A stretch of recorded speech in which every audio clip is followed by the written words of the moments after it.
자, 여러분 이제 계속 이어서 보겠습니다. 소크라테스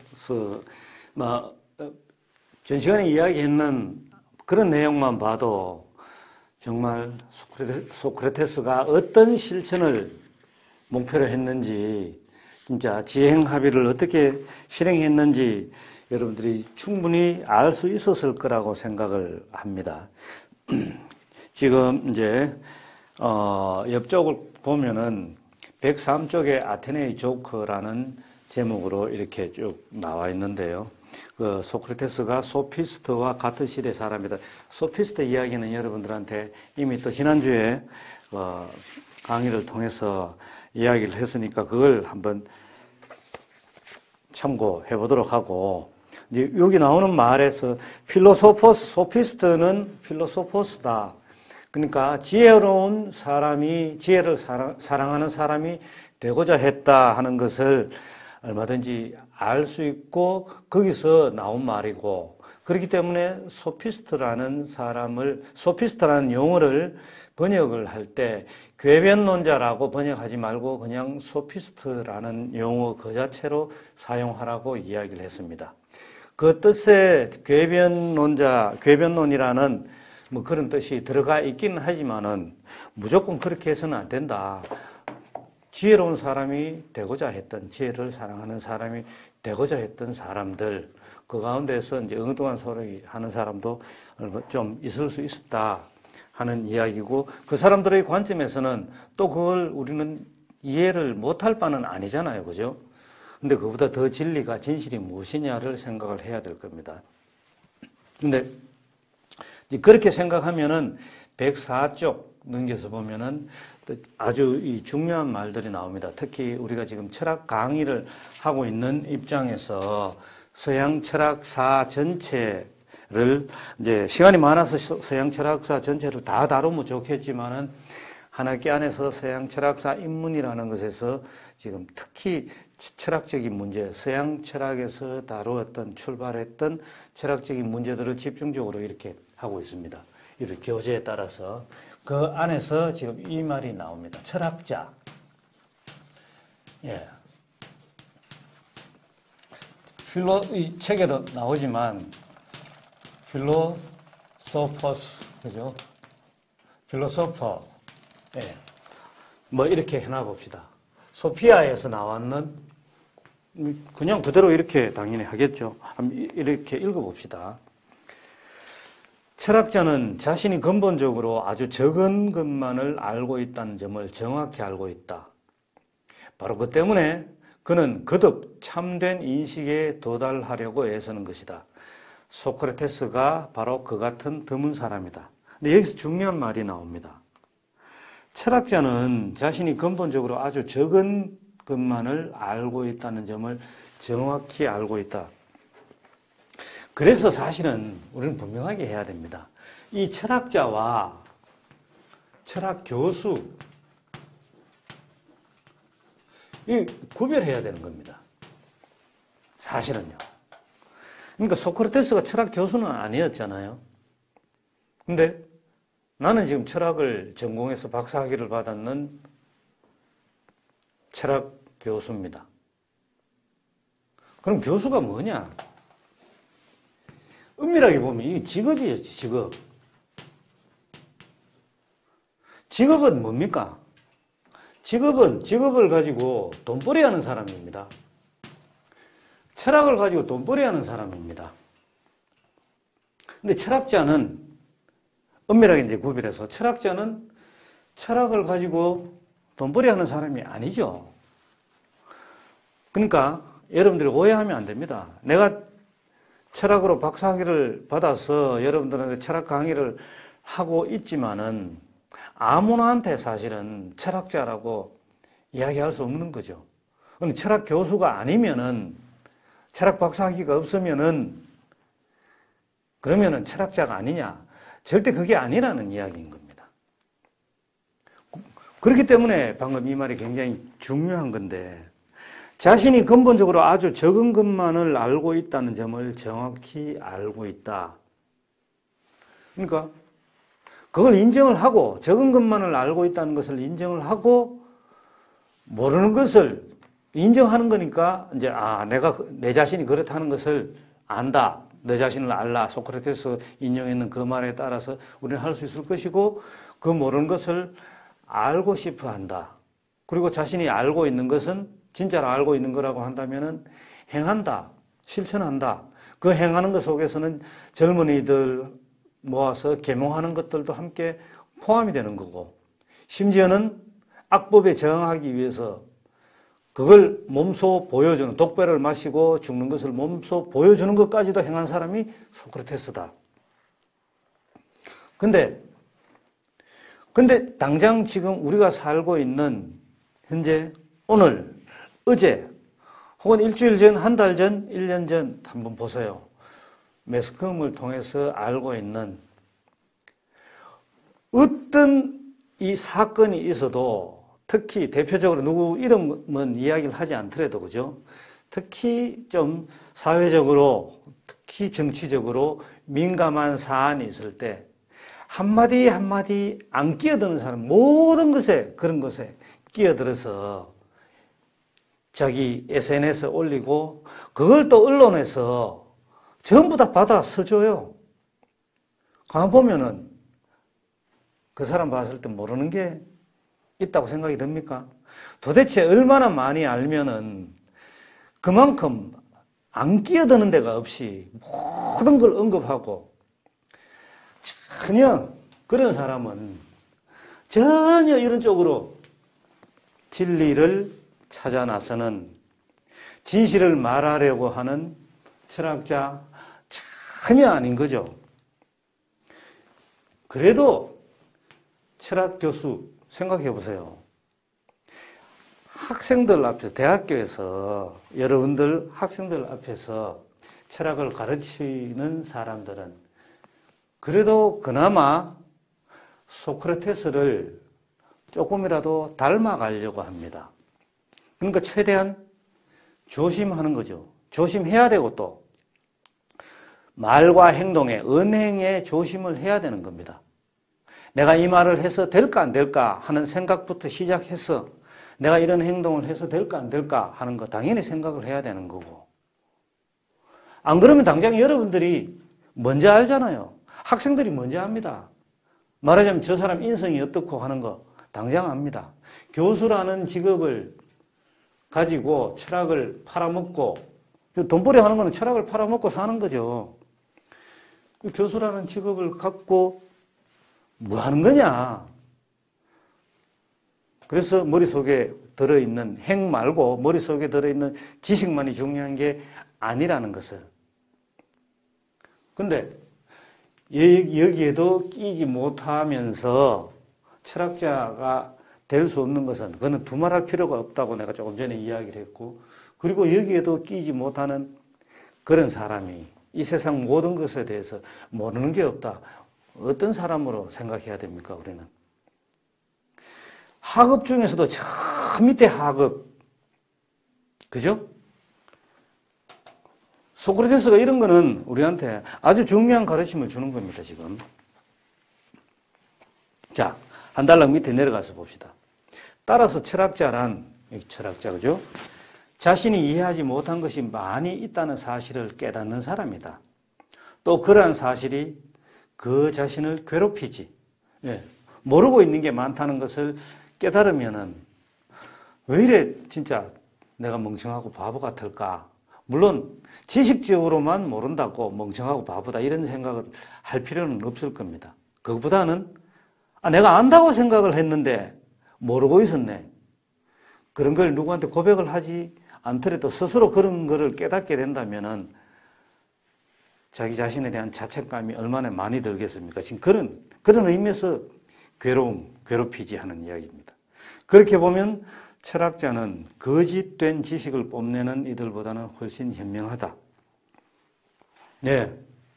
나도 지금 여러분들한테 지금 이런 거를 읽고 이런 강의를 하고 있기 때문에 나도 여러분들한테 어리석게, 적어도 어리석게 보이지 않는 사람, 아는 것도 없으면서 잘난 체 하는 그런 사람으로 보여서는 안 될 텐데 하는 걱정을 할 수밖에 없습니다.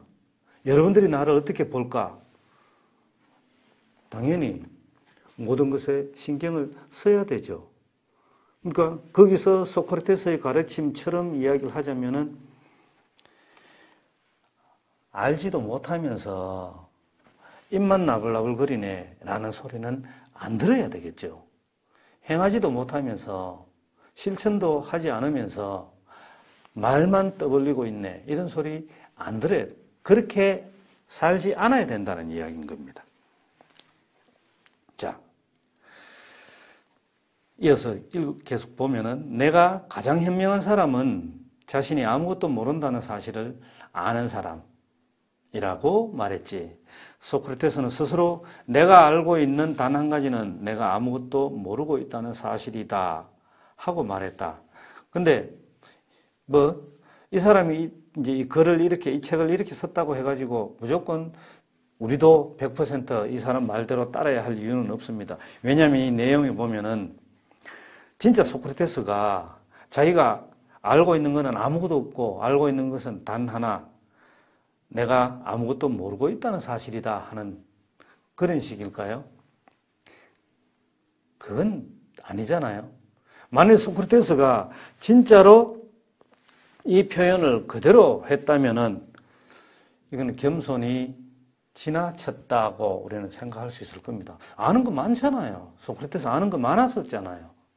그러니까 이제 이것도 다른 사람들에게 나도 이렇게 이야기를 하는데 나도 이렇게 생각을 하는데 함부로 아는 척 하지 마라. 근데 여러분들 또 생각해 보면은 여러분들이 최대한 기억을 더듬으면서 어린 나이로 들어가 보세요. 기억이 나는 부모님에 관련해서 어릴 때는 여러분들 뭔가 궁금한 게 있으면 누구한테 묻습니까? 항상 부모님한테 묻잖아요.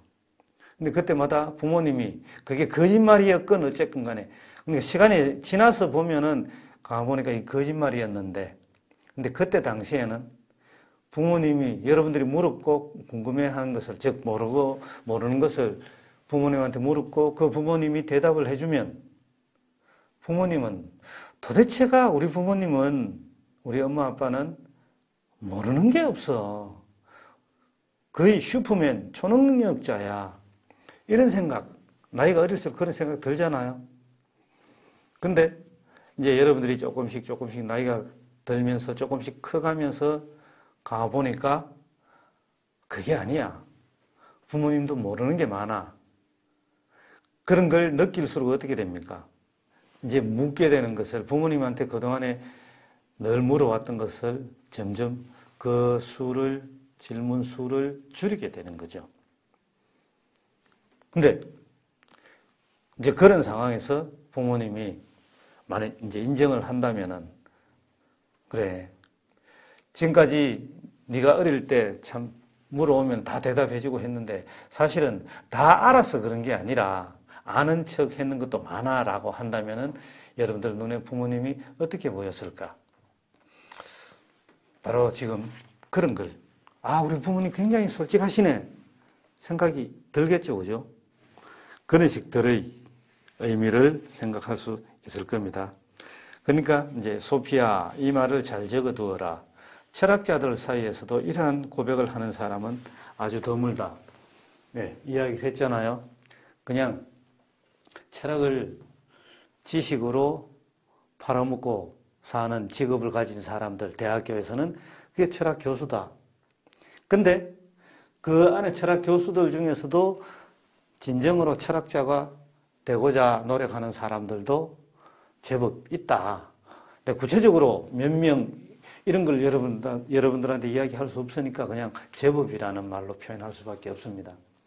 그렇지만은 철학을 직업으로 팔아먹고 사는 사람이 아닌 철학자들도, 즉 철학 박사가 아니어도 철학자들은 이 세상에 얼마든지 있을 수 있다.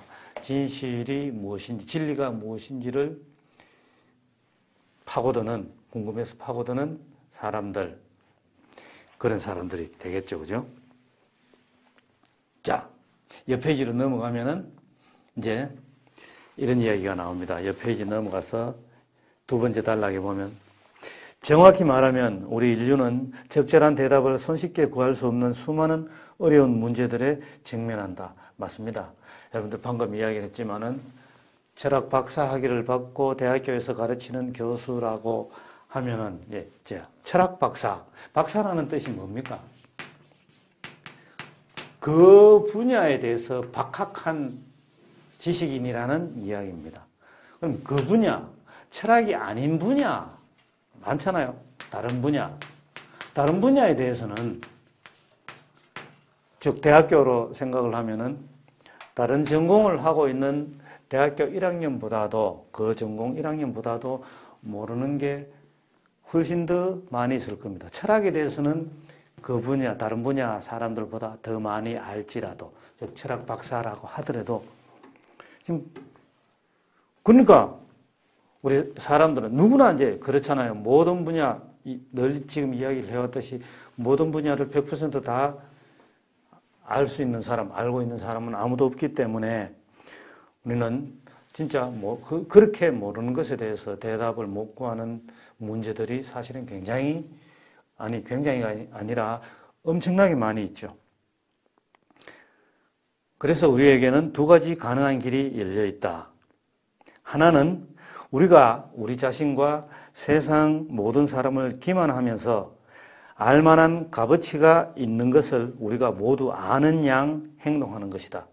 아까 내가 말했던 대표적인 어떤 사람, 모든 것에 다 끼어들어서 그건 결국에는 다 사람들을 그 사람이 말하는 것을 보고 듣고 하는 사람들을 기만하는 거죠.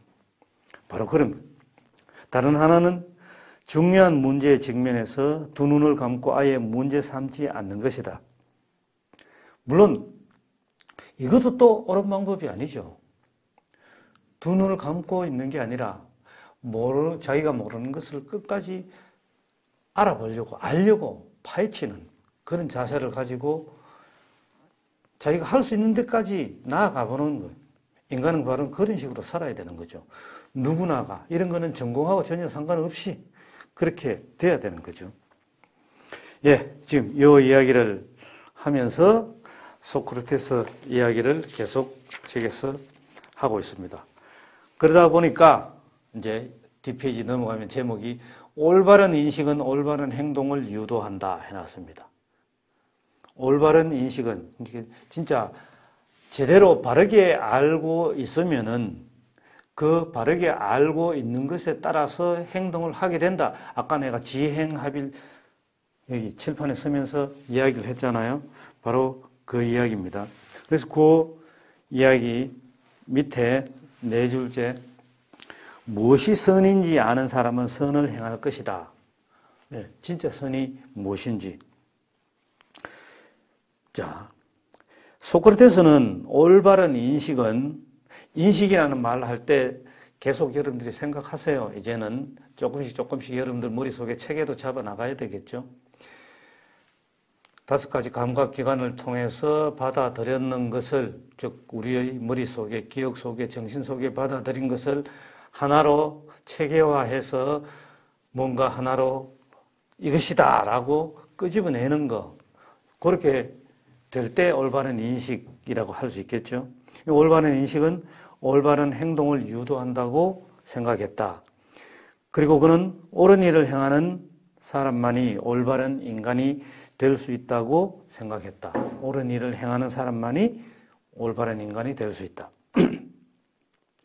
우리가 그릇된 행동을 하는 것은 우리가 더 잘 알지 못하기 때문이다.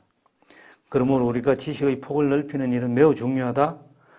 또 무엇이 옳고 무엇이 그른지 아주 분명하고 보편타당한 개념 정의를 내리는 것 역시 무척 중요했다.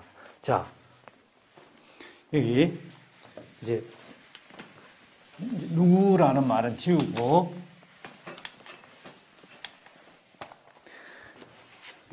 여기서 나는 그대로, 그죠? 올바른 인식은 올바른 행동을 유도한다. 적어봅시다.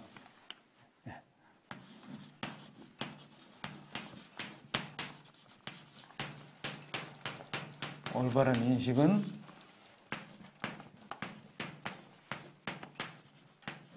올바른 행동을 유도한다. 즉 선을 아는 사람은 선을 행한다 하는 말, 이제 같은 말이 되겠죠, 그죠? 이때 이제 그 옆 페이지 넘어가서 뭐 내가 지금 예를 들어서 할 말 그대로 적혀 있기 때문에 보면 3분의 1 지점에 소피, 넌 어떻게 생각하니? 마음속 깊이 옳지 않다고 여겨지는 것을 계속 네가 행한다면 행복하게 살 수 있겠니? 많은 사람들은 끊임없이 거짓말하고 도둑질하며 다른 사람들을 비방하는데 그들은 그런 짓이 옳지 않음을 잘 알고 있다. 하지만 소피야, 이런 사람들이 행복하겠니? 소크라테스는 전혀 그렇지 않다고 믿었다. 지금 여기서 소피야, 그러니까 그들은 그런 짓이 옳지 않음을 잘 알고 있다 했는데, 진짜 그럼 올바르지 않은 행동을 하는 사람은 그런 행동이 옳지 않음을 모르고 있느냐, 알고 있다고 이야기를 했는데, 여기서 진짜 올바른 행동을 하는 게 선이 무엇인지를 아니, 선이 무엇인지를, 그죠? 아는 것, 혹은 악이 무엇인지를 아는 것, 이게 뭔지를 또 우리는 생각을 진짜 분명하게 해봐야 되겠죠. 물론 단순하게 이야기하면은 무엇을 훔친다, 훔친다는 자체가 잘못됐다,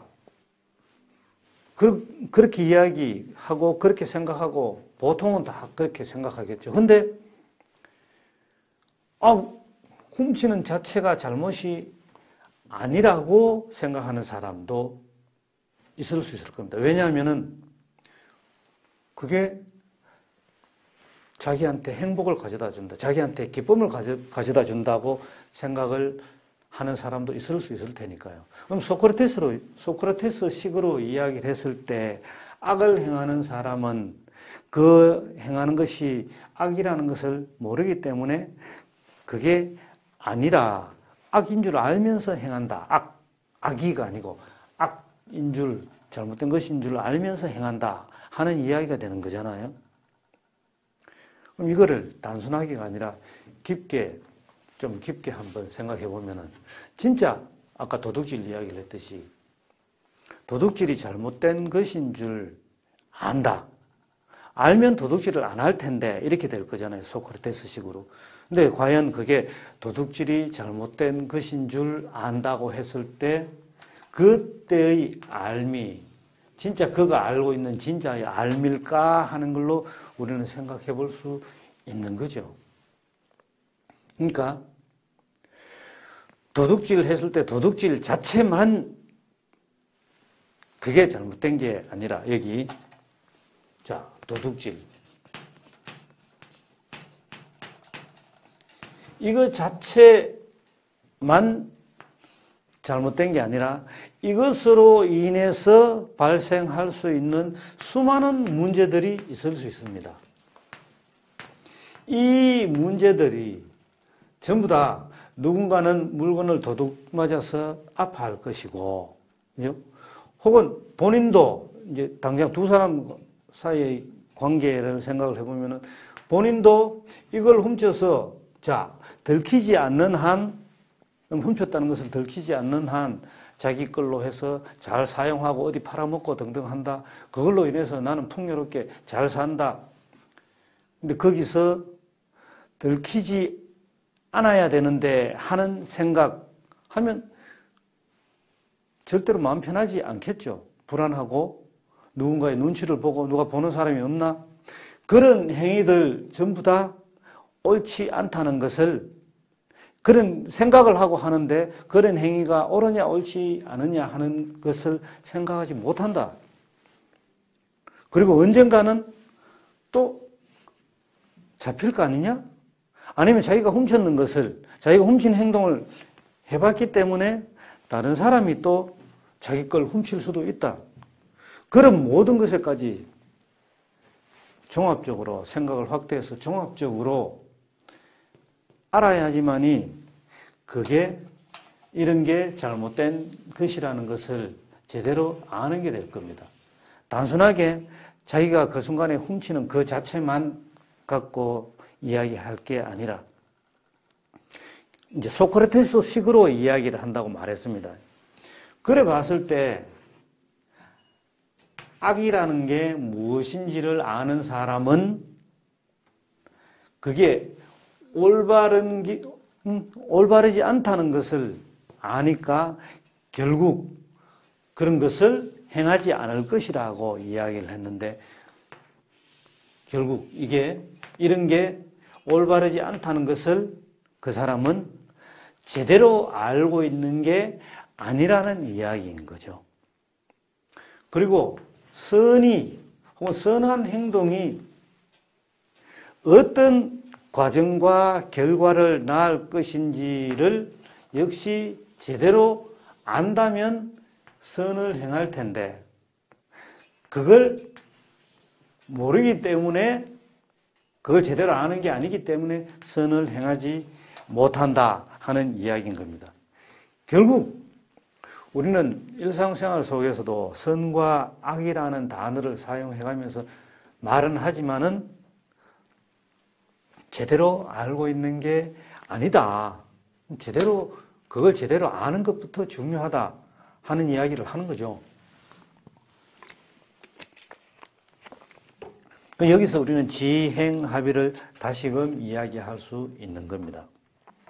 정말 제대로 올바르게 알고 있다면은, 올바르게 인식하고 있다면은 행동은 거기에 따라서 올바르게 나올 수밖에 없다 하는 점을 분명하게 이야기를 합니다. 그리고 지금 근데 이런 경우는 소크라테스 당시에도 이런 사람이 있었지 않았을까 싶은데요. 방금 그죠? 방금 읽었는 거에서 많은 사람들은 끊임없이 거짓말하고 도둑질하며 다른 사람들을 비방하는데 그들은 그런 짓이 옳지 않음을 잘 알고 있다. 나는 이 말에 대해서 그렇지 않은 사람도 있다고 생각을 합니다. 대표적으로 사이코패스나 소시오패스 같은 사람들 한번 생각해 보세요. 이 정신병이죠. 정신병이라고 이야기하죠. 정신병에 걸린 사람들, 우리는 어떻게 받아들여야 됩니까? 물론, 사람이란 무엇이냐라는, 나중에 이제 플라톤 이야기할 때 그런 이야기 또 할 겁니다만은, 사람이란 무엇이냐, 어떤 존재냐 이야기를 했을 때, 소시오패스 혹은 사이코패스, 이런 사람도 사람 속에, 사람이라는 범주 속에 집어넣는다. 그도 사람이지. 혹은 뭐 범죄자 인권 이야기를 하는데 보면은 범죄자도 인간이니까 이런 이야기를 하니까 그죠. 어쨌든 간에 그런 식으로 봤을 때 그들도 인간인 것은 맞다고 일단 이야기를 한다면 지금 오늘날 우리가 살고 있는 이 사회에 보면은 분명히 그 사람들은 그런 걸 하면서 오히려 나중에 자기가 처벌을 받더라도 지금 당장 자기가 그런 행동을 하는 것에 대해서 쾌감을 느끼고 기쁨을 느끼고 그게 행복이라고 느끼고 있는 사람들도 있다. 그런 점은 인정해야 되지 않을까 하는 것을 생각해야 됩니다. 그럼 그게 만일 아까 내가 정신병이라고 표현했는데 그게 만일 정신병일 것 같으면 그건 치료해야죠. 따로 모아서 그런 사람들을 우리 일반 사람들이 잘 관찰해서 그런 행동을 하지 않도록 어쨌든 뭐 여기서 또 뭐 그게 악법인지 선법인지 모르겠습니다만은 하여튼 따로 가려내서 찾아내서 수용을 하든지 어떻게 하든지 하여튼 분명히 그런 사람들도 있다는 것을 인정할 거는 해야 되지 않겠느냐 하는 말을 여러분들한테 함께 이야기를 합니다. 자, 이제 이런 식들로 소피가 자기한테 자꾸 보내주는 이제 편지를 보내주고 하는 누군가하고 대화를 나누고 이렇게 하다 보니까 이제 이런 이야기가 나오네요. 뒷페이지로 넘어가니까 이 책은 108쪽이 되네. 중간쯤에 이제 엄마가 학교에서 배웠니? 뭐 쭉 대화를 하다가 소피는 고개를 세게 내저었다. 학교에서는 배운 게 하나도 없어요. 여러분들은 지금 대학교에서 배운 게 없다고 일단 그렇게 바꿔서 생각해 보세요.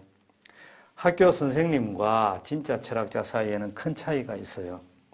학교 선생님은 학생들 머릿속에 많은 지식을 넣어주려고 애쓰지만 철학자는 학생들과 함께 사물의 근본을 파헤치려고 애쓰지요. 여기서 철학 교수 말고 철학자를 먼저 생각해야 됩니다. 학교 선생님은 철학 교수를 오히려 생각할 수도 있습니다. 다른 선생님, 다른 교수 생각할 수도 있습니다. 지금 여기서 중요한 게 있는데 학교 선생님은 학생들 머릿속에 많은 지식을 넣어주려고 애쓰지만 철학자는 학생들과 함께 사물의 근본을 파헤치려고 애쓰지요. 예. 난 이거 이야기할 때, 자, 이런 이야기를 합니다. 강의를 하면서 철학 강의가 아니고 교양 강의를 하고 이렇게 할 때, 특히 1학기, 대학교 1학년 1학기 입학했을 때, 뭐 지금 코로나 사태 때문에 이렇게 하지 않고 그런 상황에서는 당연히 대면 강의를 하니까, 그죠? 그때 이제 강의할 내용에서 기회가 있으면은 이런 이야기 합니다. 여러분들 고3 때 학교에 몇 시간 있었습니까? 예. 고등학교 3학년 같으면은 거의 뭐 정식으로 학교 등교하는 시간을 아침에 한 7시 반 정도로 잡아놓죠. 아침 자습 시간, 정식 수업 시간이 아니라. 늦어도 8시까지. 그 일찍 가는 학생은 그 이전에 뭐 7시에도 가고 그 이전에도 가고 이렇게 하는데 하여튼 한 7시 반 정도 되니까 우리 집에 애들 보니까 그렇더라고요. 그냥 학교 가요. 그리고 어쨌든 정규 수업 시간 8시간 정도, 점심시간 빼고 정규 수업 시간 8시간 정도, 교과 시간표는 그렇게 짜놓고서는 그 다음에 뭐 합니까? 보충 수업하죠. 보충 수업하고 또 야간 자율학습, 흔히 야자라고 표현하는. 집에 오는 시간이 야자도 야간 자율학습 시간도 한 10시, 밤 10시, 11시 정도까지. 더 늦게까지 학교에 있는 사람들은 밤 12시 넘어서 모르게 지금 법으로서 밤 10시 넘어서 학원을 못하게 하지만 이제 개인 교습소 같은 경우에 뭐 10시 넘어서 학원 갔다가 새벽에 돌아오기도 하고 막 합니다. 새벽 1시, 2시 돼가지고. 그럼 아침 7시 반, 8시라고 합시다. 그죠? 8시에서 밤 11시, 밤 10시, 22시라고 합시다. 그냥 밤 10시. 8 빼면 얼마입니까? 14시간입니다. 토요일 빼고 월, 화, 수, 목, 금 5일 곱하면은, 그죠? 일주일에 70시간. 70시간을 학교에서 그 가운데 이제 정규 수업, 보충 수업, 야간 자율학습, 아침 자율학습 등등 다 포함해서 시간은 그래도 최소로 잡았는 겁니다. 일주일에 70시간을 학교 교실에 앉아가지고 엄청나게 많은 지식을 머릿속에 집어넣습니다. 보고 또 보고 외우고 또 외우고 읽고 또 읽고 풀고 또 풀고 그만큼 했는데 이제 그만큼 했는 학생들이 대학교 1학년이 되어서 내가 묻는 거죠. 여러분들 뭐 배웠습니까? 지금 머릿속에 남아있는 건 뭡니까? 너무 많은 걸 집어넣어서 그런지 몰라도 모르겠대요. 아는 게 없대. 그러니까 이런 식으로 머릿속에 억지로 집어넣으려고 하는 게, 즉 기억에 남기려고 하는 게 우리가 보통 사회에서 생각하는 지식이라는 거죠. 그건 내가 지금까지 표현했는 알미라고 표현했는 이 알미라고 이야기할 수는 없는 거죠.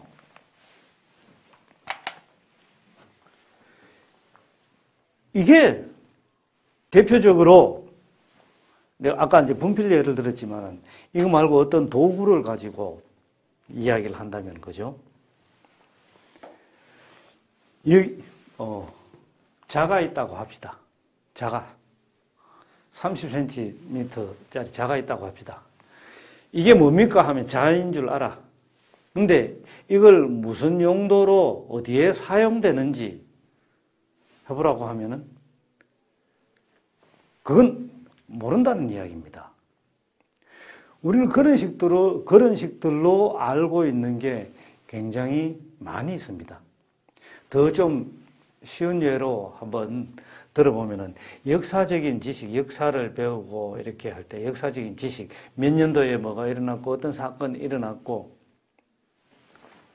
자, 이렇게 예를 들어봅시다. 조선 건국이 1392년입니다. 1392년. 그리고 임진왜란이 일어났던 게 딱 100년 뒤 1492년입니다.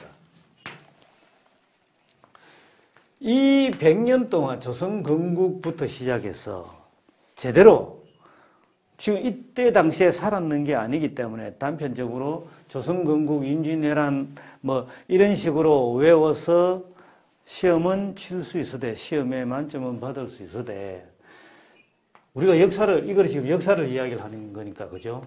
역사를 왜 배우느냐 할 것 같으면은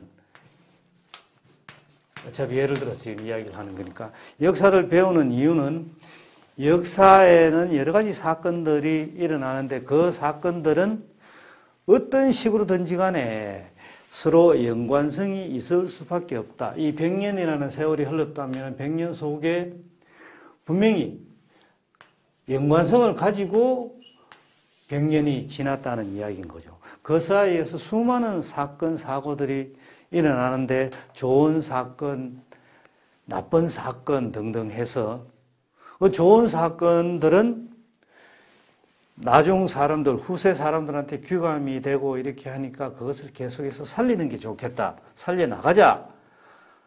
그걸 위해서 기록으로 남겨둡니다. 후세 사람들이 보고 배울 수 있도록. 나쁜 기억들은 뭡니까? 나쁜 사건들은 후세에는 이런 것들은 일어나서는 안 되겠다 하는 의미로 역시 또 그대로 어떤 원인 때문에 발생했고 나쁜 사건이 그게 어떤 과정을 거쳐서 어떤 결과를 가져왔다 하는 것을 역시 기록을 합니다. 그걸 보면서 후세 사람들은 이런 사건이 일어났을 때 어떤 원인이 있었고 그 과정이 어떠해가지고 어떤 결과를 낳았다. 임진왜란이 계속됐는 게 이제 1498년까지 계속된다. 중간에 이순신 장군도 나오고 등등 하잖아요. 그럼 이런 사건이 일어나지 않도록 하기 위해서는 우리는 역사 안에서 무엇을 배워야 하는가? 그걸 넓게 잡으면은 이제 이렇게 내가 예를 들어 보십니다. 좀 많이 넓게 잡긴 했지만요. 조선 건국에서 조선 시대에 이 임진왜란 사건이 일어났기 때문에 그러면은 이것하고 연결지어서 거꾸로 올라가는 거죠.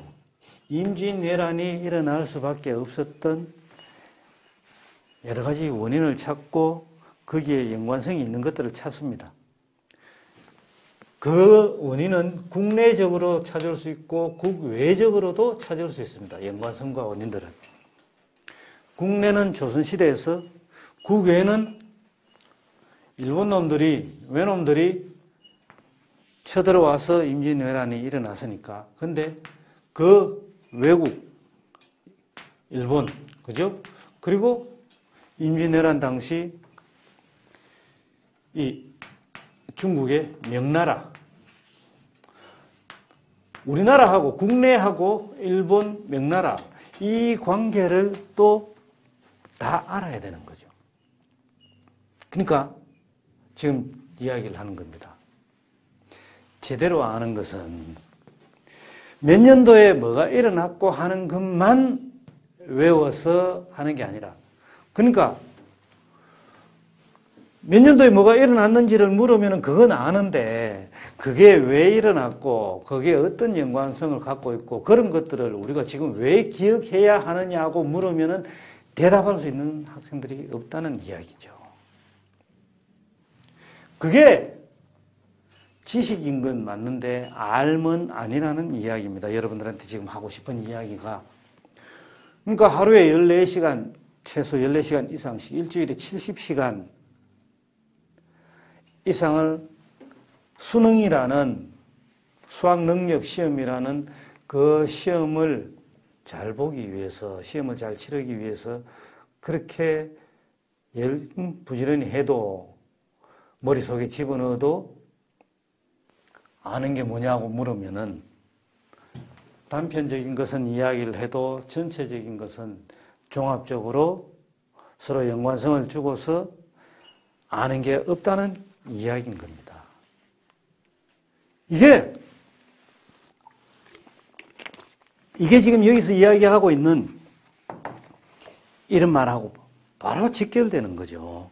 학교 선생님은 학생들 머릿속에 많은 지식을 넣어주려고 하지만은, 근데 전부 그냥 단편적으로 우리나라 같으면은 수능에 나오는 요거 알면 수능 시험 잘 칠 수 있어 하는 그것만을 집어넣으려고 하고, 더 우리나라는 웃기는 게 이런 제도가 그렇게 돼 있어서 그런 건데 학원의 쪽집게 강사, 시험 문제에 뭐가 나오고 이런 게 시험 문제가 나와 이것만 알면 돼 하는 것까지 합니다.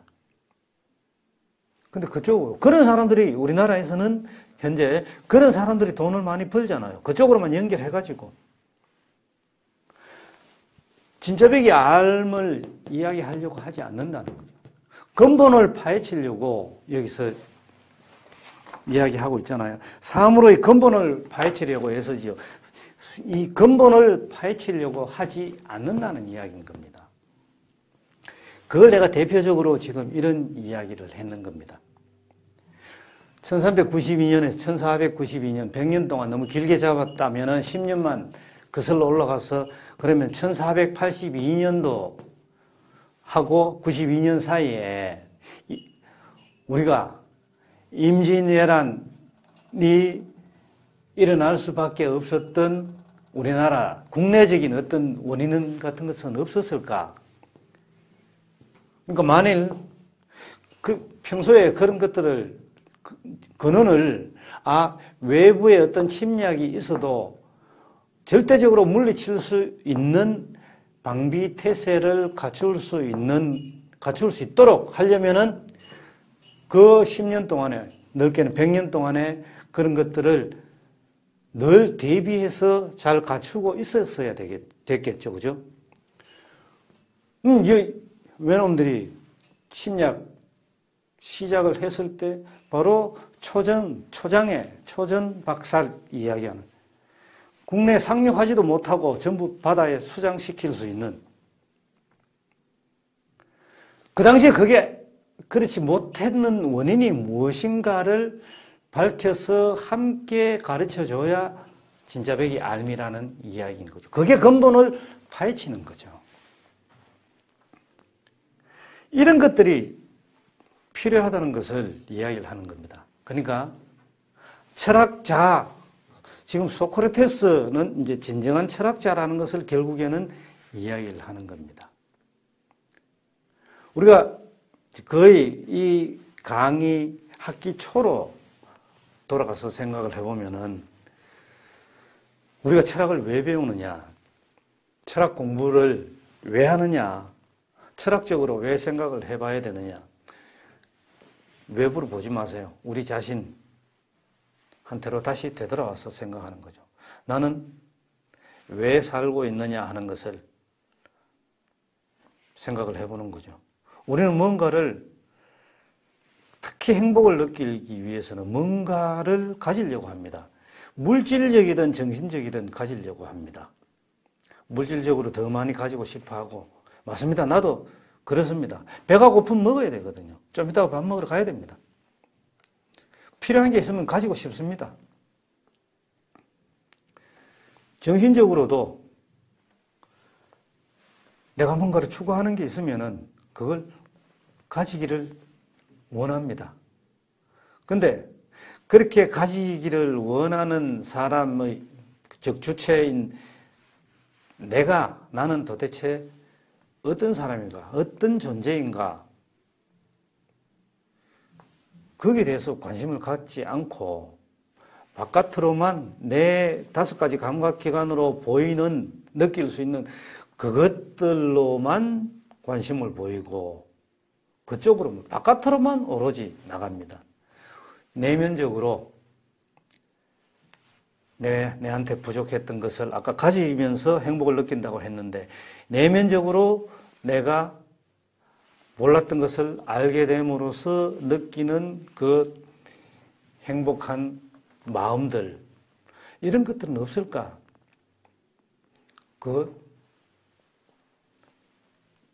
해보면은 우리는 알 수 있죠. 네. 근데 그러니까 시선만 가지고 이제 예를 들어서 지금 이제 마지막으로 이야기하자면은 바깥으로 나가는 시선, 나의 외모에만 치중하는 이 시선을 그 내면으로 시선을 돌려서 나의 속모습은 어떠할까? 나의 마음 상태는 어떠할까?